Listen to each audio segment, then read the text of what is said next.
essa energia, essa fluidez. Isso me deixa assim, com muito mais energia e com muito mais credibilidade no caminho que eu percorro há 43 anos.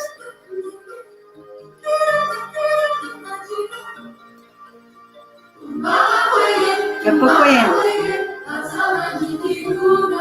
Cadê ela?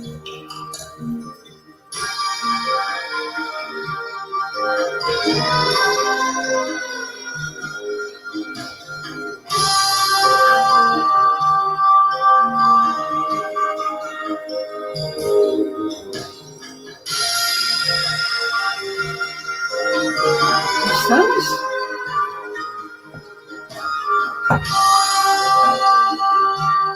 Estamos ao vivo. Vamos esperar só mais um pouquinho.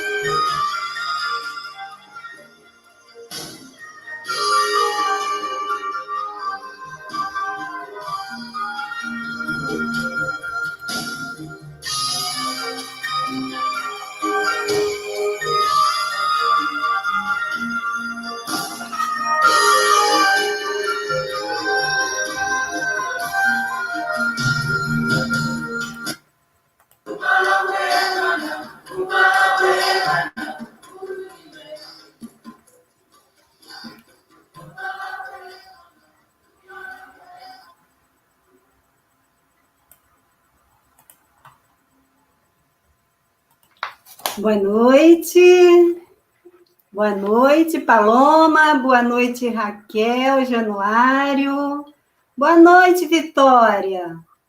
Eu acho que eu vou colocar essa música mais um pouquinho. Até agora só temos 3. Vamos ouvir mais música.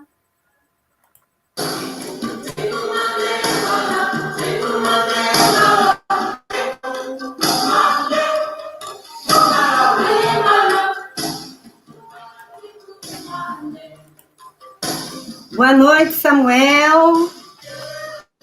Eu gostaria que vocês fossem escrevendo de onde vocês são, qual é a escola, qual é a região do Brasil que vocês estão.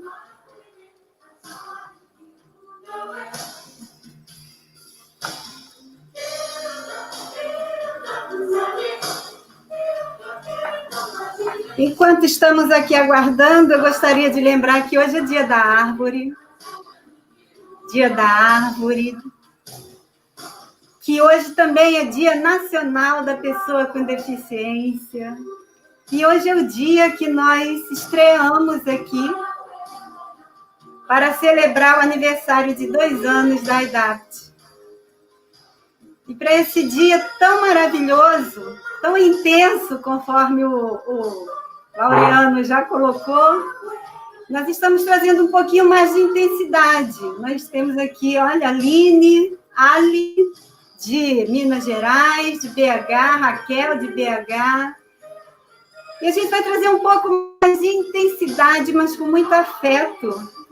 A gente vai falar de BNCC, de projeto de vida, mas de uma forma onde encontremos uma calmaria. Porque quando em 2016 a BNCC surgiu, já surgiu cheia de polêmica. E nós estamos em 2020 e a polêmica continua.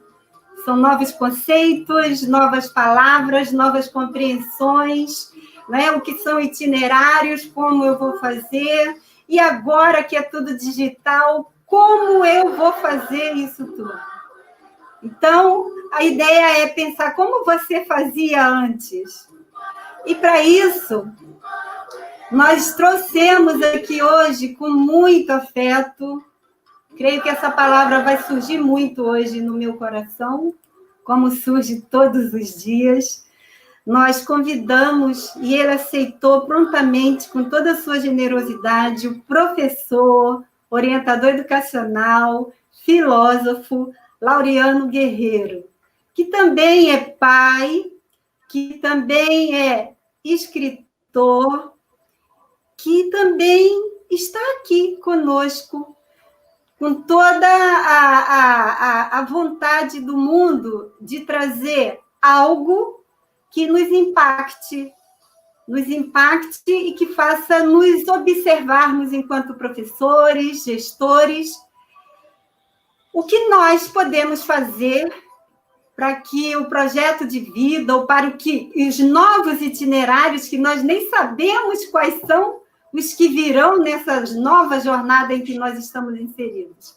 Eu trago a vocês agora a palavra do professor Laureano Guerreiro, que ele traga toda a sua mente e seu coração disruptivo para trazer para a gente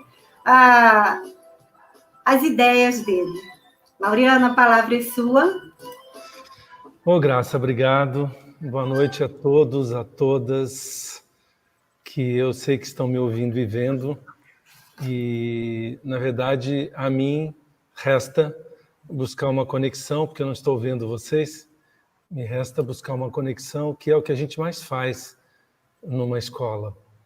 Se alguém me perguntasse assim, qual é o seu ofício? Né? Eu falaria como poeta que diz assim, andarilho, por onde vais, assim com esse andar cambaio, eu vou ao encontro da manhã.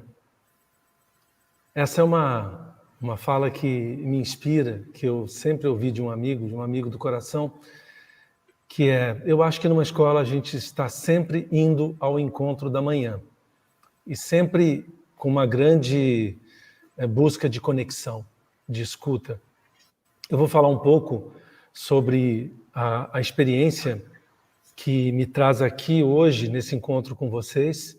Eu queria dizer que, assim, para mim a escola é um lugar de nascimento, é um lugar de passagem, de encontro. Eu nasci numa escola.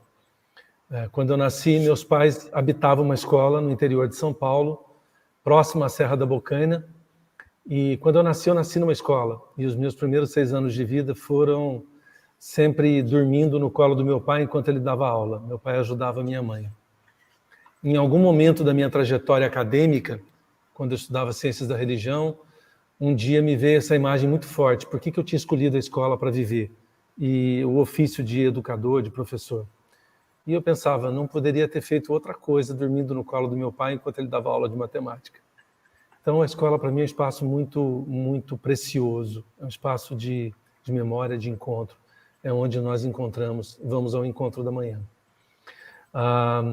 Eu pensava sobre o nosso tema hoje, projeto de vida, dentro da proposta do novo ensino médio da BNCC, e eu venho e agradeço muito ao IDAPT, à Graça, ao Rodrigo, por terem me convidado para esse diálogo. Eu acho uma alegria muito grande poder experimentar essa proposta que a BNCC traz, né? De unificar um currículo nacionalmente e criar uma educação com mais sentido, que faça sentido para os nossos alunos, que saia daquela dimensão essencialmente conteudista, principalmente das escolas que, em algum momento, atenderam uma parcela da população com um ensino muito mnemônico, conteudista e voltado para a aprovação de carreiras que são muito concorridas.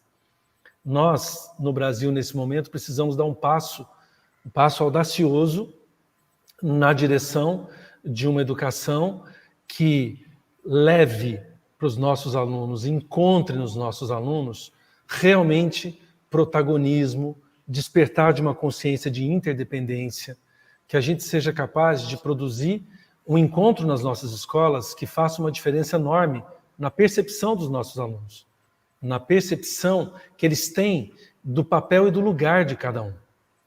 Então, eu dizia para a Graça, eu quero trazer 2 ou 3 ideias conectadas ao projeto de vida e à questão socioemocional dentro da escola, tanto do ponto de vista do professor, que eu sou também, quanto do ponto de vista do gestor e dos orientadores, daqueles que escutam as famílias e escutam os alunos.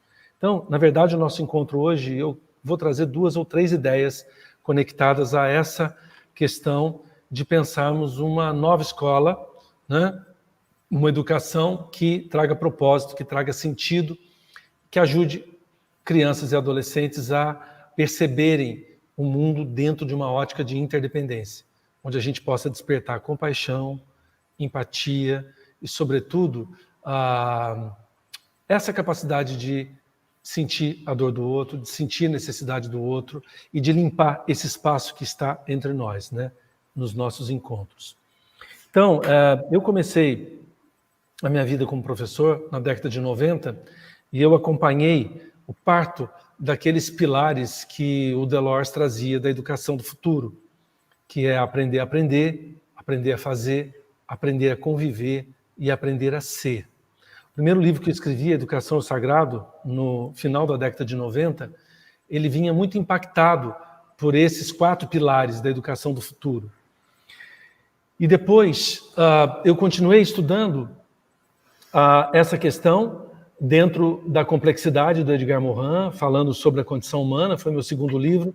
E ano passado, em 2019, eu publiquei Uma Criança de Cada Vez, que é um livro que é marcado por esse pressuposto essencial que eu vou trazer hoje aqui para vocês, que é um pressuposto sobre o qual eu gostaria de conversar, de dialogar, de tematizar, que é a relação entre a escola e a família. Por que isso, para mim, no livro Uma Criança de Cada Vez, eu falo bastante disso? Por que isso, para mim, é tão importante?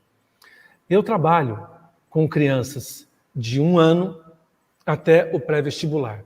Esse é o meu cotidiano. Estou na sala de aula, eu escuto as famílias, eu escuto os alunos, eu trabalho com os professores, eu estou dentro de uma escola profundamente conectado a esse espaço de aprendizagem. E o que eu sinto, estou há 31 anos fazendo isso, e o que eu sinto profundamente é que nós precisamos entender, nós todos precisamos entender que nenhuma criança vem para a escola sozinha.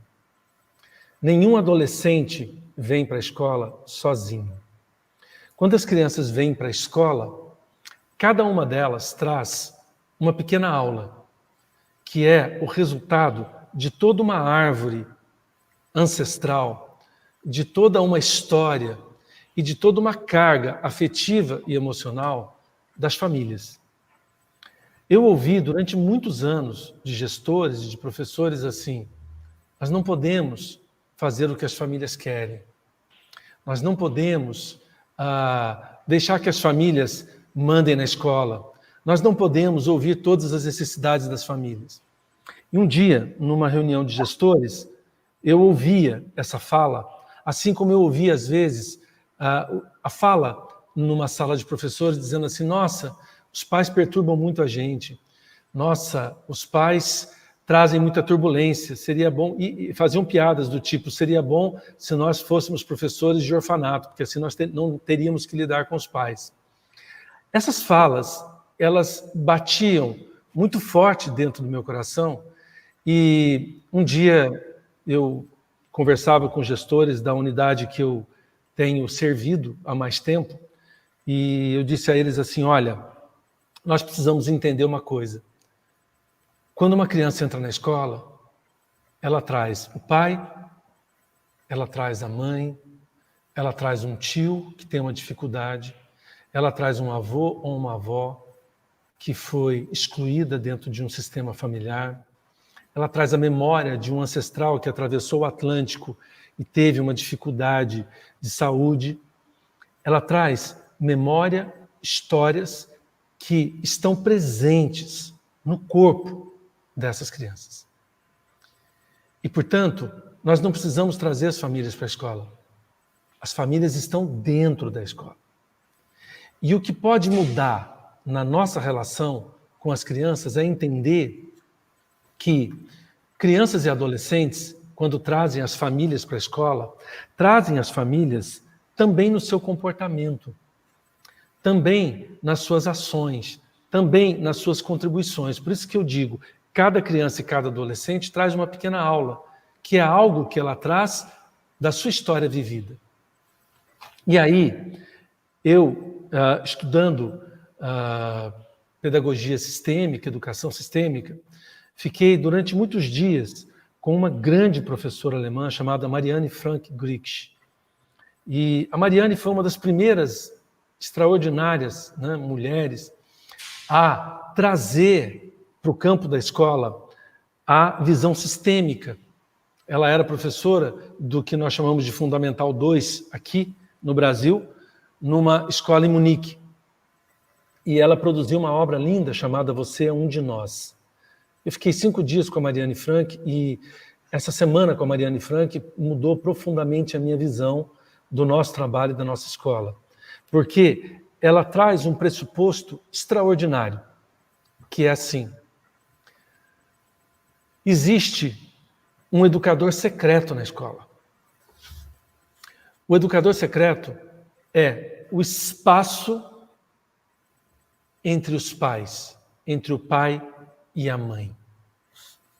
Nesse espaço, na química, no relacionamento, no amor construído, na relação construída entre o pai e a mãe, a criança floresce, o adolescente floresce. E nós, professores, gestores, nós, escola, não podemos substituir esse espaço. Cabe a nós entendermos que o pressuposto fundamental é que a relação entre um pai e uma mãe tem impacto na cognição das crianças, tem impacto na capacidade de aprendizagem, nas escolhas. E aí, para mim, no que é mais precioso, na disponibilidade ou indisponibilidade de uma criança e de um adolescente para a aprendizagem.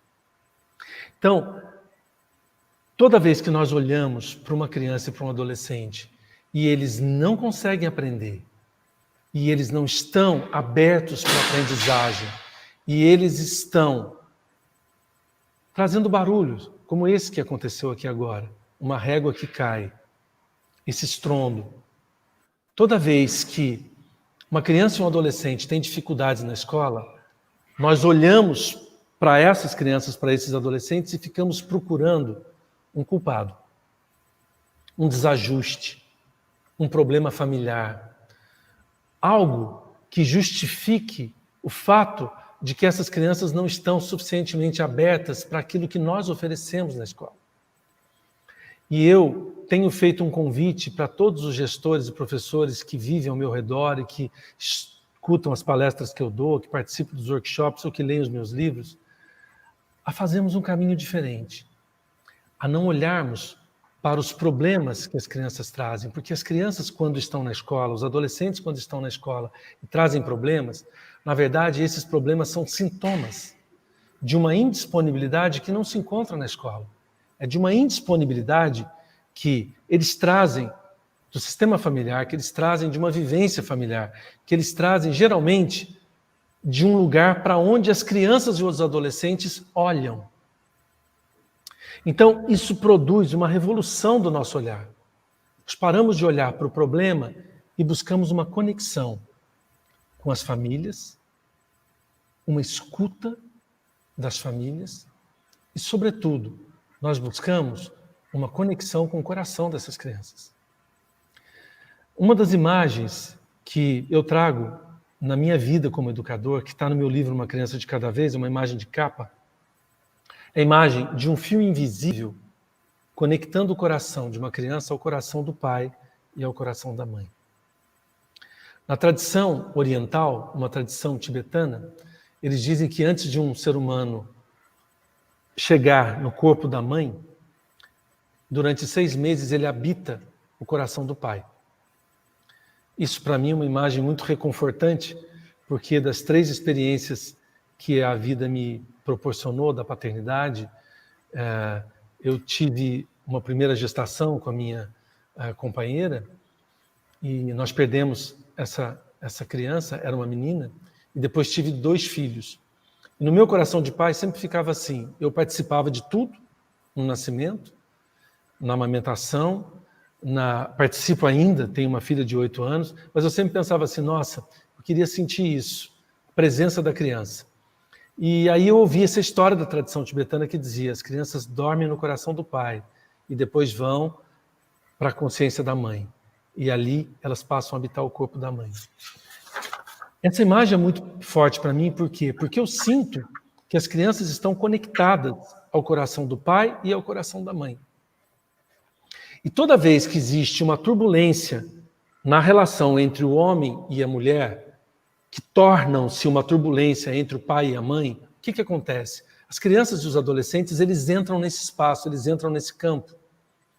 E geralmente, eles perdem aquilo que é precioso, que é a força que vem do pai e da mãe e que levam para o mundo.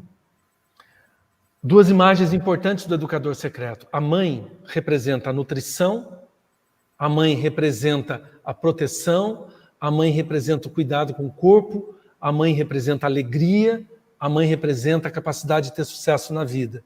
E o pai representa a força, o mundo, a escola, ir para a vida, ter um propósito real de servir a vida e de ter sucesso na vida profissionalmente. Então, geralmente, quando há um problema na relação do casal, as crianças entram, os adolescentes entram nesse espaço e eles ficam profundamente indisponíveis. Então, a descoberta dessa presença do educador secreto na escola mudou completamente a minha perspectiva sobre a educação socioemocional, sobre a educação emocional e sobre o projeto de vida.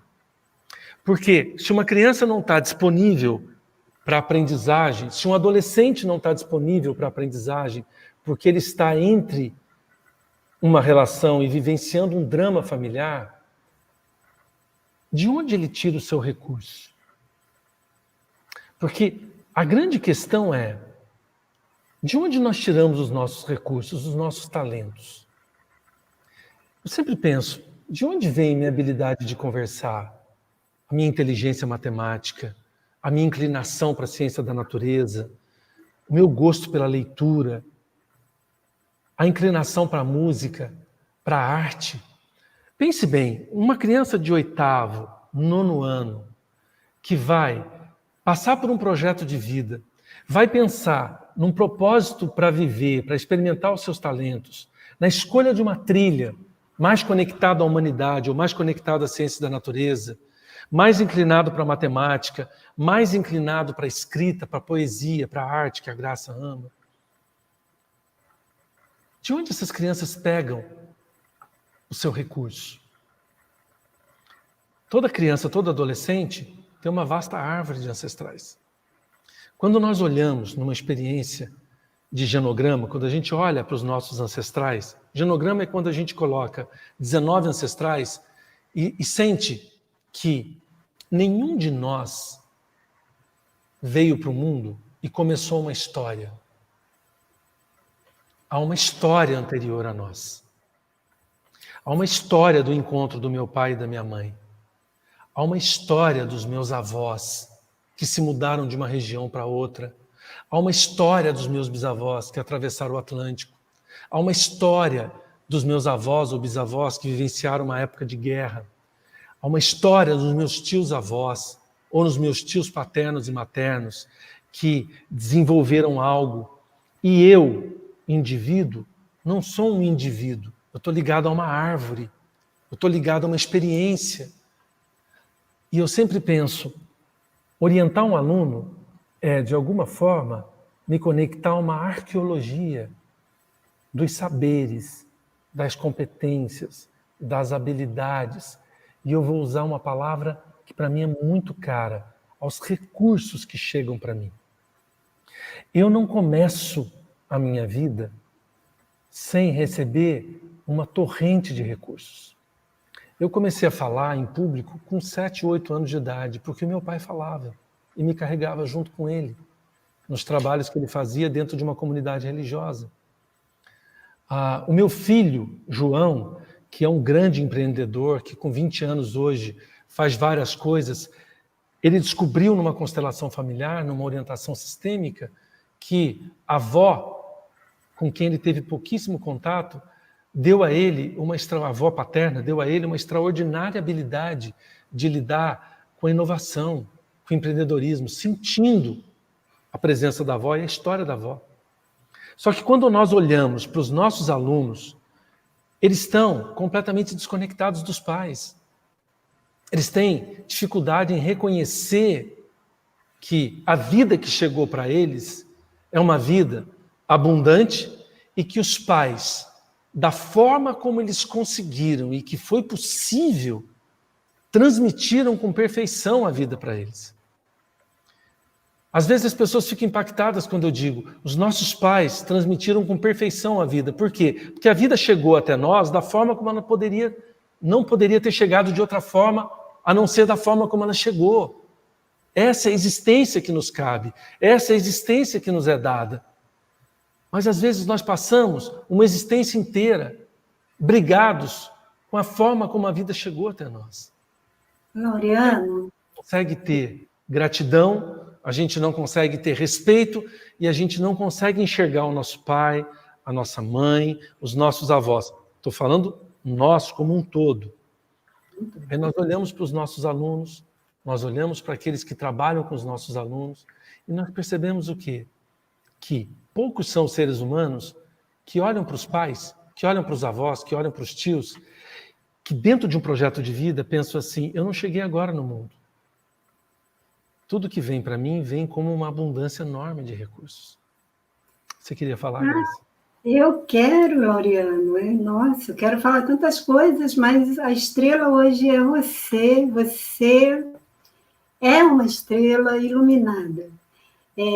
Tudo que você está colocando, não é, me faz me colocar, não é? Eu tenho certeza que você também está fazendo esse exercício de empatia, de se colocar no lugar do professor que ele não tem, né? E aí estamos aqui fazendo generalizações, ele não tem ainda esta percepção ou o estudo destes conceitos que nos levam a um aprofundamento do autoconhecimento, que é um dos primeiros pilares para o projeto de vida, não é? É o quem sou eu, da onde vem, são as perguntas filosóficas primeiras e constantes da nossa vida.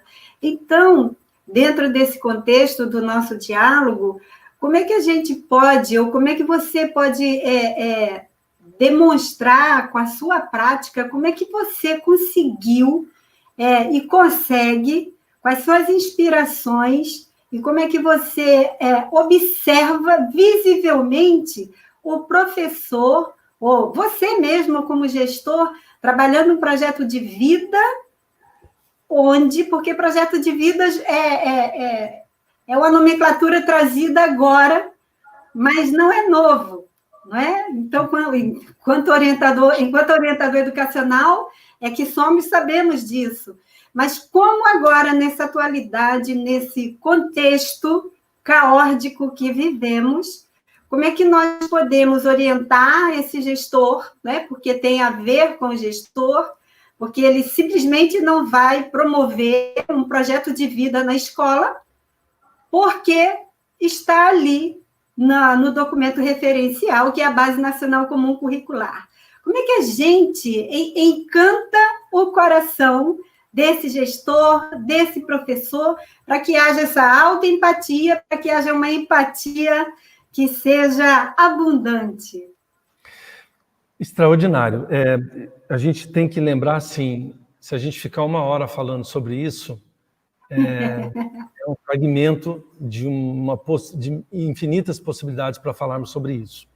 Mas é precioso dizer para você assim, em primeiro lugar, quando eu trago o conceito do educador secreto, que é um conceito muito caro para mim, é que dificilmente um aluno, uma aluna, conseguem se conectar com um professor quando o professor tem julgamentos sobre a sua família.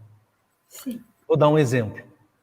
Você pode ser filho de um pai violento, alcoólatra, que agredia sua mãe, que tinha dificuldade e batia nos filhos. Você pode ter muita dificuldade. Se alguém falar mal do seu pai, e falar que seu pai não presta, que seu pai não é uma pessoa ok, que seu pai é um bandido, por mais que você tenha sido ferido, o seu coração vai ficar mais ferido ainda.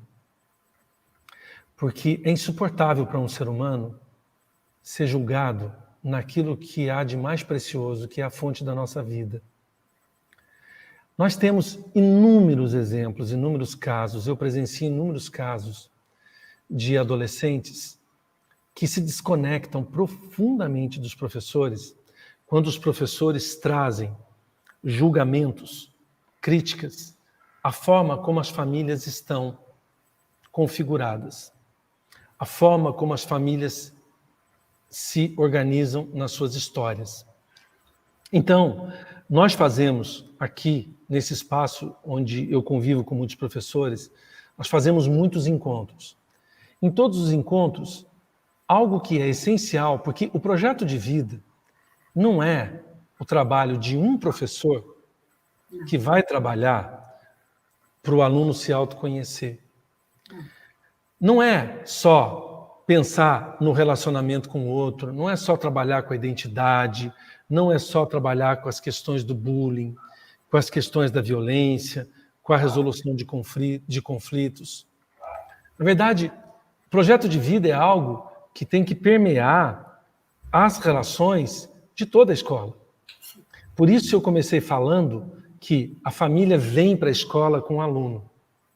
Toda vez que um professor faz um discurso moral do tipo: vocês não estão valorizando o dinheiro do seu pai, da sua mãe, os pais de vocês não deu educação, nossa, o seu pai não te ensinou a se portar diferente, não, menino? Toda vez que um professor faz isso, ele perde um aluno. Ele pode dizer assim: olha, eu gostaria muito que você respeitasse esse espaço. Quantas vezes um aluno fala assim: mas o meu pai, ele pensa diferente. E o professor faz uma crítica ao pai, faz uma crítica à mãe, faz uma crítica ao status, faz uma crítica a alguma dimensão da família. Geralmente, a orientação que nós desenvolvemos no nosso trabalho é: quando o aluno traz um valor da família que conflita com o espaço escolar e com aquilo que nós construímos, em primeiro lugar, a gente trabalha a dimensão do respeito dentro do professor. E aí o professor olha no olho do aluno e diz assim: olha aqui, eu respeito o valor que a sua família tem. Eu respeito profundamente o seu pai. Mas aqui na escola, as nossas normas, as nossas regras são diferentes. Isso faz com que o menino, a menina, entenda que nós temos um respeito pela forma como as famílias se organizam. Nós não criamos oposição. Por quê? Porque nós não somos melhores. O grande problema, na minha percepção, Graça, é que, por muito tempo, a escola se coloca acima das famílias. Quando nós colocamos acima das famílias, nós nos colocamos como melhores. Toda vez que um ser humano, ou uma instituição, ou um currículo, ou o que quer que seja, se coloca acima de alguém, nós perdemos a conexão, nós perdemos esse espaço do coração. Então, eu diria, em primeiro lugar, eu diria 3 coisas, Graça, para te responder do que fazer nesse caminho. A primeira é: os alunos não estão preocupados com o que nós falamos. Eles sentem e ouvem o que nós sentimos. A maior parte dos seres humanos não escuta o que a gente fala, mas escuta a nossa postura. E aí eu queria dizer que a postura é que o meu coração abriga quando eu estou falando algo. O que o meu coração abriga, o que eu estou pensando quando eu estou fazendo algo. A postura é o mapa invisível da nossa alma. É aquilo que está no nosso coração quando eu digo e faço algo. Porque as pessoas sentem a nossa postura. Eu sempre digo, o corpo, o nosso corpo, ele demonstra se nós respeitamos alguém ou não. Sim. O nosso semblante demonstra se eu te escuto ou se eu estou pensando em responder a partir dos meus pensamentos o que você está falando.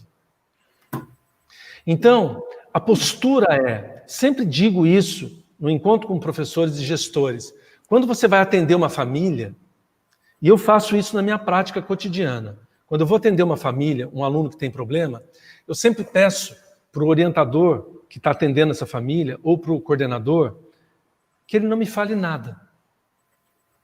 Eu sempre sento diante de uma família vazio. Vazio significa, eu sento sem nenhuma história, sem nenhuma necessidade de opor a escola à família, de enxergar aquilo que não é funcional no aluno, de enxergar aquilo que não deu certo. Eu sento disponível para escutar algo que me ajude a olhar para onde o aluno olha. Porque os alunos olham para alguma dimensão da sua vida, da sua família, excluída, ferida, que causa dor. E geralmente eles só precisam de uma escuta qualificada e de respeito. Então, a primeira coisa que eu queria dizer, Graça, é que a postura é quando nós respeitamos os valores, nós respeitamos o lugar para onde as crianças olham e a gente se dispõe, de fato, a olhar para os nossos alunos sem que estejamos melhores e sejamos melhores. Nesse sentido, quando a gente pensa no projeto de vida, a primeira pergunta, quem é você? A pergunta, que história você traz? Que história você traz? Menino, o que vem do seu pai? O que vem da sua mãe? Mas não é uma pergunta para o intelecto. É uma pergunta assim, fique vazio. Quando a gente faz uma experiência para que as crianças fiquem vazias, que os adolescentes fiquem vazios, e sente o que vem de sua mãe, o que vem do seu pai. Qual é a história dos seus avós? Geralmente, os adolescentes vão buscar vários nexos e muitas coisas farão sentido quando eles entenderem que eles não chegaram agora, que tem uma história anterior a eles e que, quando eles adquirem respeito, quando eles concordam com a história deles, da forma como ela chegou até eles, eles podem, então, até fazer diferente dos pais. Que nós podemos fazer diferente quando nós respeitamos, quando nós incluímos e quando nós somos gratos. Geralmente, quando um ser humano recusa algo que veio dos ancestrais, dos pais, da sua história, ele fica aprisionado nisso. E eu digo isso a partir da experiência de gestor, a partir da experiência de escuta dos adolescentes. Eu escutava um adolescente uns anos atrás, 2 anos atrás, e ele era repetente.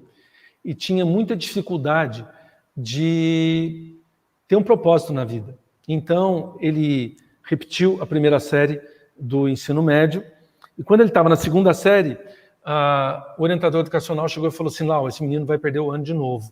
A mãe me procurou e falou, Lau, eu não sei mais o que fazer. Aí eu chamei o menino e falei, fala uma coisa aqui para mim, meu chapa, o que está pegando? Qual é a sua questão? Qual é o seu problema? Ele falou, eu não estudo, eu não tenho, chego em casa, eu durmo, e aí eu acordo, vou fazer academia, acabo não estudando e tal. E eu falei, o que você quer da vida? Qual é o seu propósito? Uma conversa assim, bem franca, olho no olho. Ele falou, eu quero ter filhos, eu quero ter uma vida diferente da vida do meu pai. Eu falei, como assim? Eu não quero ser como meu pai. Meu pai me abandonou. Meu pai não é um pai legal. Eu falei, então, seu propósito é ser um pai melhor do que o seu pai, né? E o que seu pai faz hoje? E aí ele começou a falar da vida do pai. Falou, meu pai trabalha, casou de novo, tem outros filhos. E ele não te vê? De vez em quando ele me vê. Ele manda dinheiro para você? Manda e tal. E ele está trabalhando? Tá. Eu falei, engraçado, né? Seu pai tem filhos, cuida dos filhos dele, manda dinheiro para você, trabalha, e você não consegue passar de ano. Ele ficou assim e falou, como? Eu falei, cara, sabe o que vai acontecer se você continuar sem propósito e sem olhar para a tua vida? Você não está olhando para a tua vida, você não está cuidando do seu futuro. E aí eu fiz um exercício com ele, eu pus 2 almofadas num sofá e falei para ele, você quer ter filhos, né? Então olha para os seus filhos. E fiz uma experiência de psicodrama com ele, ali. Uma experiência sistêmica, né? Leve. Só disse para ele, olha para os seus filhos e diga para eles. E aí eu passei um texto para ele. Em um determinado momento, ele ficou muito impactado, porque ele olhou para mim e falou, mas o meu pai abandonou minha mãe. E eu falei, cara, deixa eu te explicar uma coisa. O que acontece entre o seu pai e a sua mãe é problema deles. A maioria absoluta dos seres humanos tem a minha idade, 54 anos, e ainda quer se meter na relação do pai e da mãe.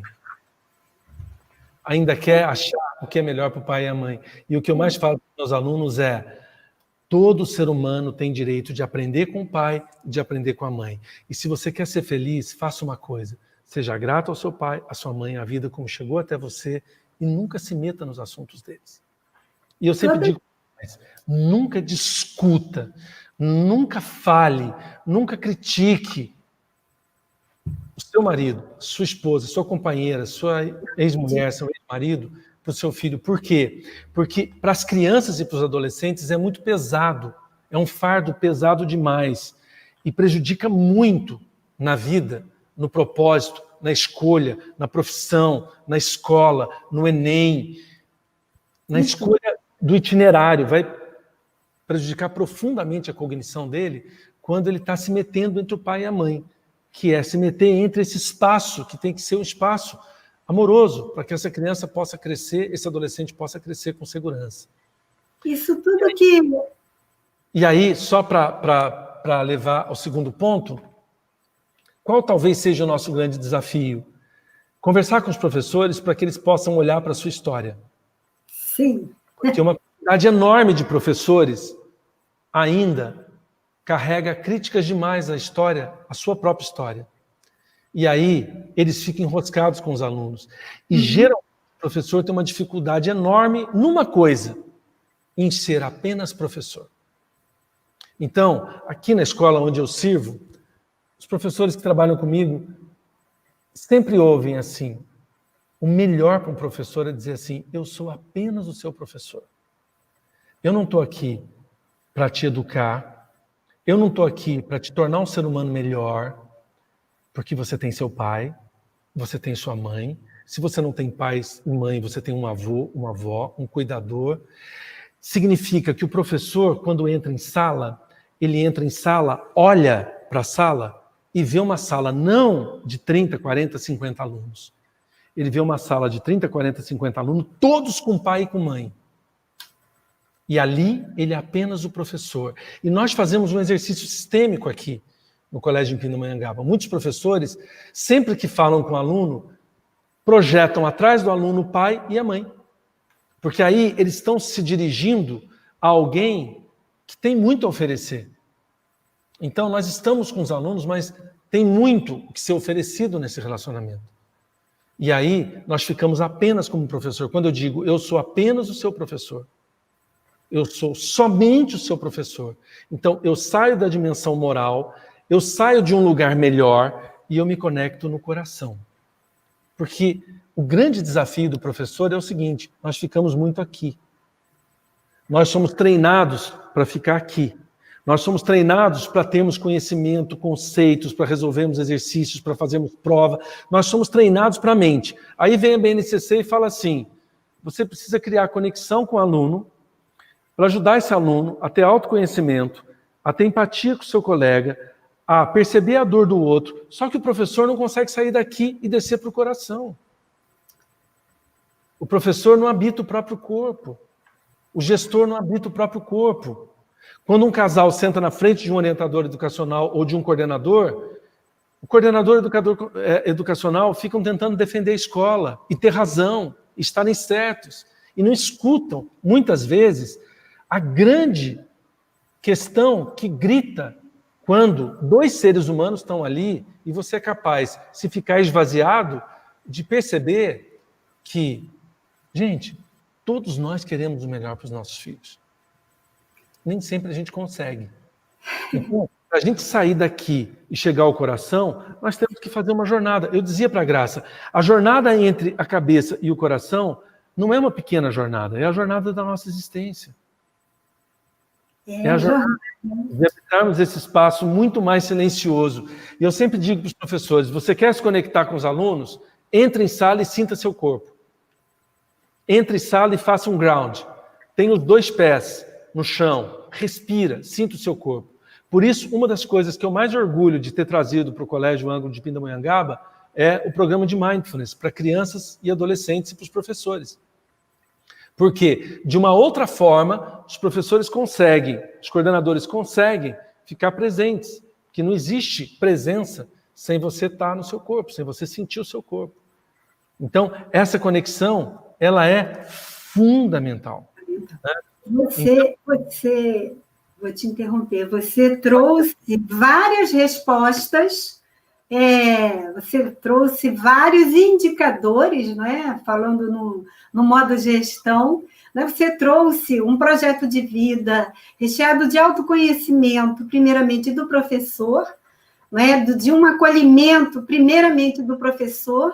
Não é? A gente sabe que já está tudo escrito lá na BNCC, tem a dimensão pedagógica, tem a dimensão com os 4 eixos, tem tudo lá. Tudo que você nos falou aqui se apresenta incluso em tudo que está ali, em quem já teve a oportunidade, e eu até digo também, a ousadia de ler, e eu vou falar só nesse momento do projeto de vida que está organizado lá na BNCC.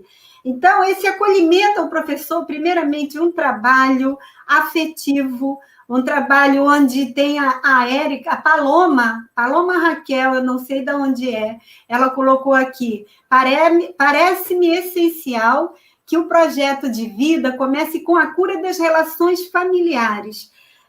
Eu penso até que não seja apenas com a cura das relações familiares, mas das relações, da forma como ouvimos, da forma como escutamos, da forma como permitimos ao outro a fala, ou se não permitimos, na forma de nos colocarmos, de nos vestirmos, e primordialmente na forma de nos olharmos.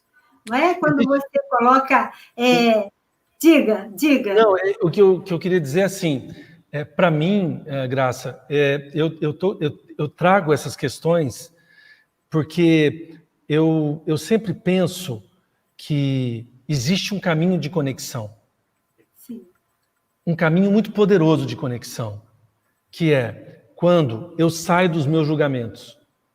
E a nossa mente treinada de educadores, de professores, é uma mente que trabalha o tempo todo com julgamento, com discriminação, Sim. com análise, com tudo aquilo que significa a dimensão analítica. Sim. E que, para um encontro com o ser humano, a dimensão analítica é a pior coisa que tem. Então, o grande impasse na escola é que nós trabalhamos com a dimensão analítica, mas nós trabalhamos com seres humanos que demandam conectividade. E a conectividade nasce do respeito a cada um. Eu vou dar um exemplo claro. Hoje, eu precisava fazer uma descrição de uma aluna para uma universidade americana. Esse aluno vai fazer um application para uma universidade americana, ele quer estudar nos Estados Unidos. E aí eu conversei com o coordenador e falei, olha, a gente precisa fazer uma carta de apresentação. E esse coordenador falou, eu tenho dificuldade porque esse aluno é polêmico nisso. Trouxe uma série de dificuldades. E aí eu falei assim, olha, vamos olhar para os talentos, nós vamos trazer as dificuldades, mas vamos olhar para os talentos, porque se nós olharmos para o que é disfuncional, se nós olharmos para aquilo que é dificuldade, nós não conseguimos enxergar a integridade no ser humano. Então, quando você olha para determinados alunos, você vê assim, por que esse menino não consegue se conectar? Há professores que conseguem, há professores que não conseguem. Há orientadores que conseguem, há orientadores que não conseguem. Por quê? Aí entra uma coisa que para mim é muito importante, que é assim, nós, quando olhamos para a BNCC, para todos os itinerários, para as propostas transversais, para o papel que a sociologia, que a filosofia tem, eu estudei bastante nos últimos anos esses textos, essas questões.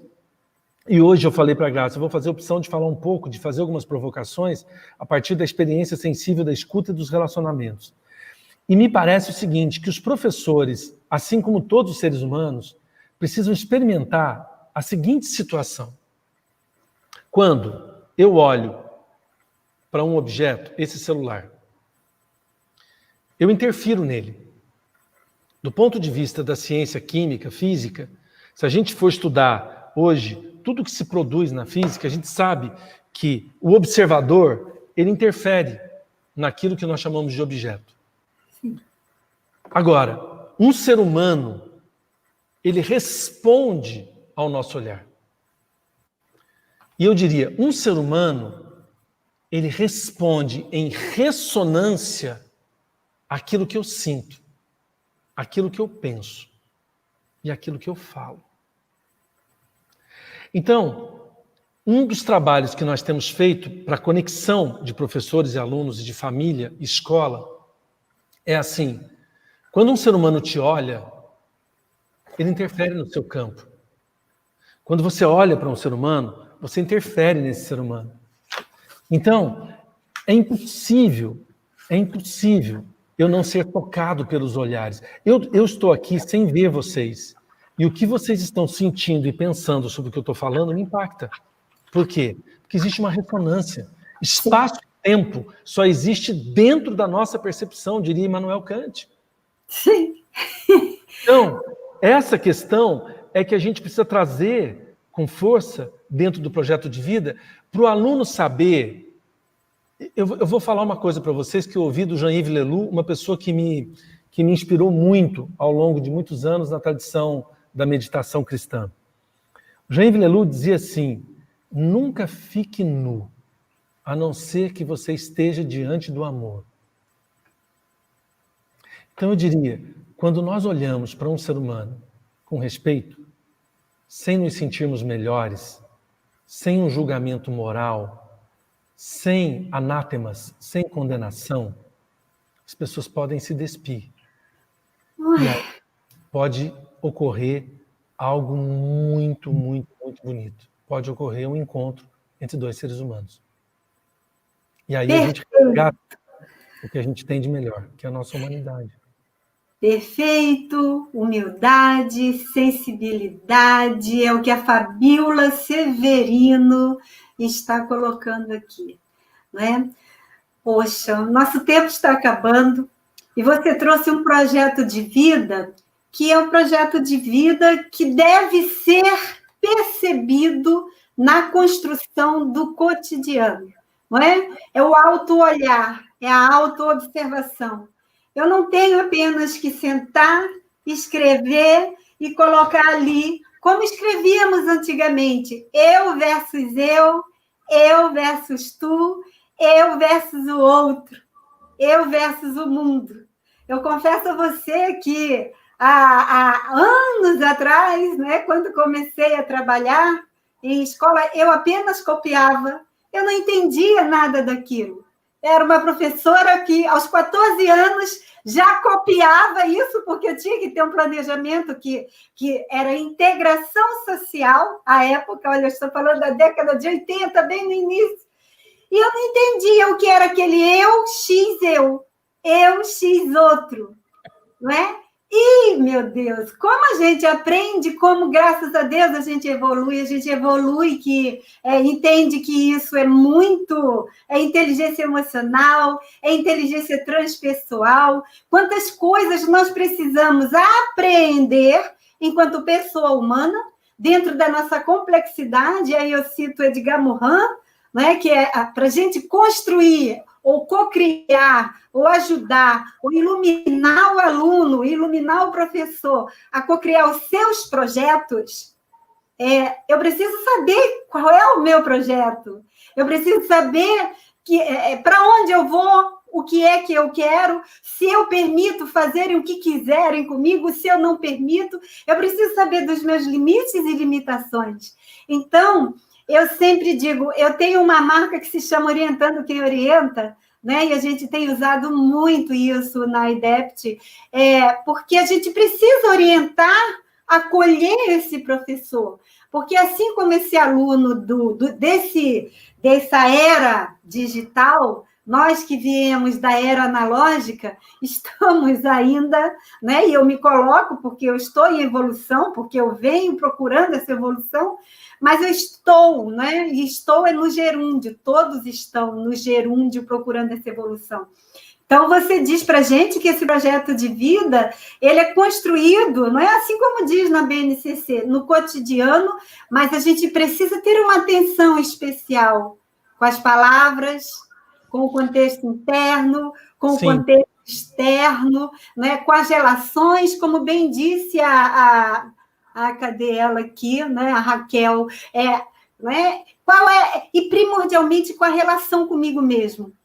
Né? Preciso me ouvir.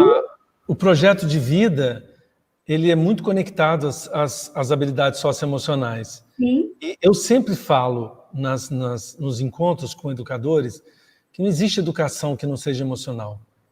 Não. A gente não aprende com a cabeça, a gente aprende com todo o nosso ser, com todo o nosso corpo. Então, por isso essa conectividade, essa conexão com o nosso corpo e, sobretudo, a postura. Sobretudo, sim, a postura. Postura. A postura que a gente sente. O que a gente sente. Eu insisto muito com as pessoas que trabalham comigo assim, olha, o que você sente fala muito, mas muito, muito mais alto do que qualquer coisa que você diz. Tanto que quem é muito amigo xinga o outro. Fala, ô, seu desgramado e tal, xinga, né? Por quê? Porque não é o que você fala, é o que seu coração realmente traz.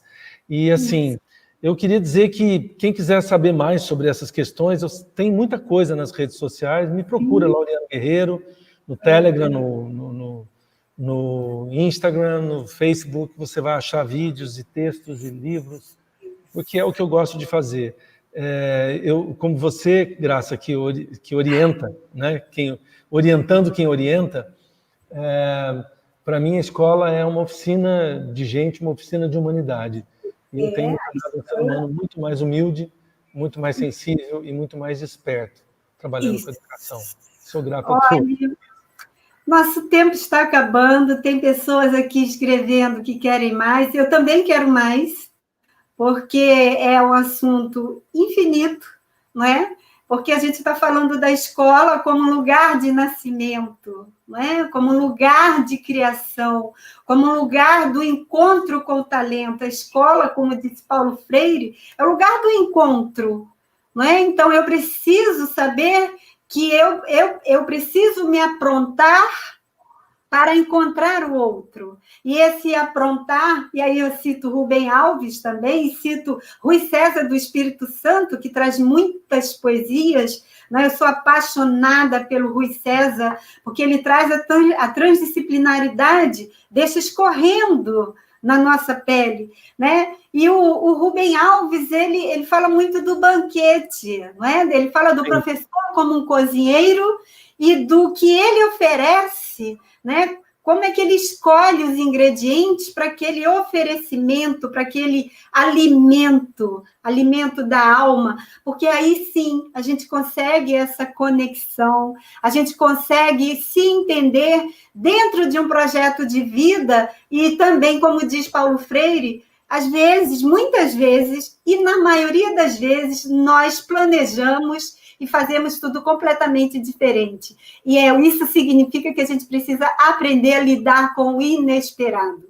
Sim. No livrinho Pedagogia da Autonomia, que é um super livro, com apenas 3 capítulos, apaixonada quando ele fala do inesperado.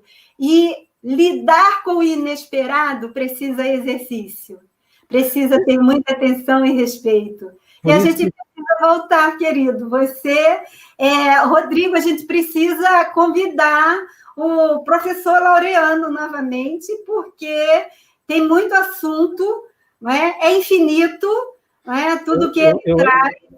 Eu agradeço o Rodrigo pelo espaço, agradeço você, Graça, pela irmandade. E eu queria dizer como última coisa aquilo que eu abri aqui, né? Por isso que eu comecei com o Tiago de Mello.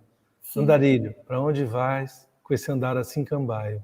Vou ao encontro da manhã. Eu acho que é assim que todo educador se sente, né? A gente pode até ter um andar cambaio, mas a gente espera Talvez a gente esteja num momento sombrio, mas é aquele que antecede a manhã plena e linda que todo dia nos espera. Obrigado.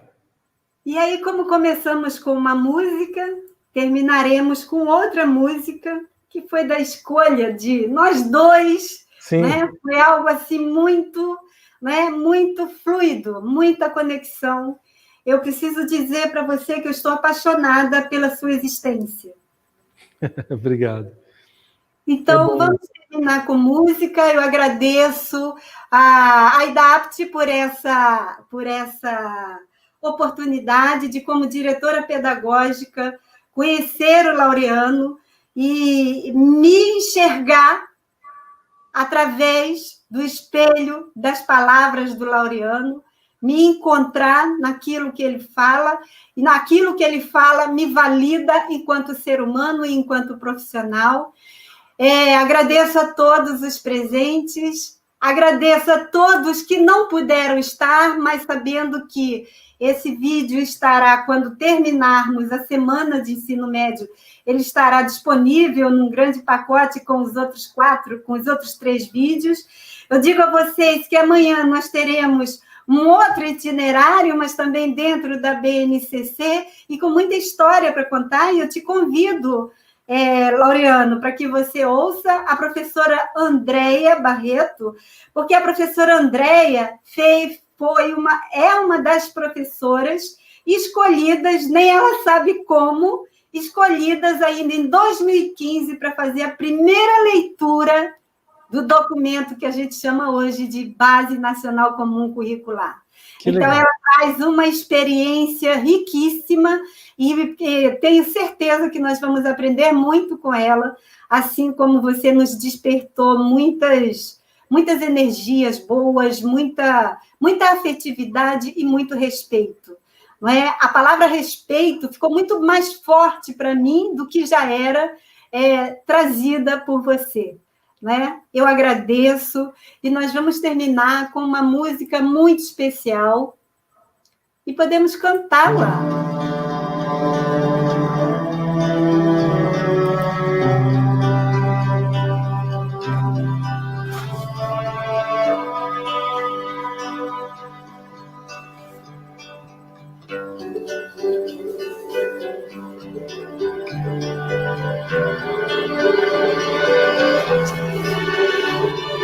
Muito obrigada. Estou muito feliz.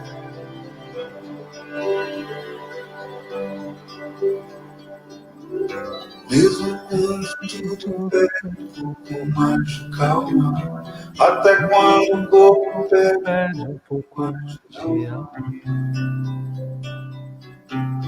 a vida não para. Enquanto o tempo acelera depressa, eu me recuso, faço hora, vou na valsa. A vida é tão rara.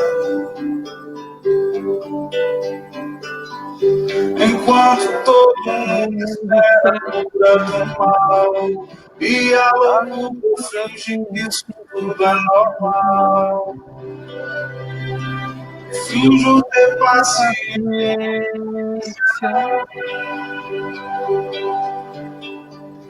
e o mundo vai girando cada vez mais veloz. A gente espera do mundo, espera de nós um pouco mais de paciência.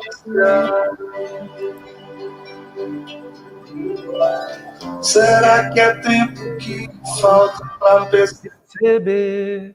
Será que temos esse tempo? E quem quer saber? A vida é tão rara, tão rara. Gratidão a você. Muito obrigada pelo respeito, por trazer palavras tão eloquentes, tão importantes e tão poderosas. Não é? São os nossos recursos. Os nossos recursos poderosos são os nossos 5 sentidos. E você ativou os 5 sentidos aqui. E eu quero dizer para todos que estão aqui nos oferecendo o seu tempo, a sua audiência, a sua escuta, pedindo mais. Eu quero dizer que amanhã nós teremos mais com a professora Andréa Barreto, que vai trazer um pouco da história da criação, de como foi feito e do como nós podemos aprender com essa história que ela nos traz amanhã. Quero dizer também que vamos terminar na quinta-feira, teremos o nosso querido Geise, que foi o nosso professor, que ficou entre os 50 melhores do mundo, e nesse último dia teremos o nosso CEO, o Rodrigo, apresentando a IDEPT para aqueles que ainda não conhecem. E no dia 23, nós teremos uma pessoa também muito especial. A professora Ana, ela está bem aqui, né? E eu vi que trouxe algumas alunas, a professora Ana Márcia Paiva, que vai trazer as experiências dela com os itinerários formativos, como ela constrói, como é que ela construiu, não é? Como é que ela constrói, qual é a proposta remota. Né? Então, eu só tenho a agradecer, quero dizer que estou me sentindo fluida, leve, estou me sentindo transparente. Muita gratidão por essa noite de hoje, Laureano. Prazer em lhe conhecer. Tchau, tchau. Tchau, gente. Tchau.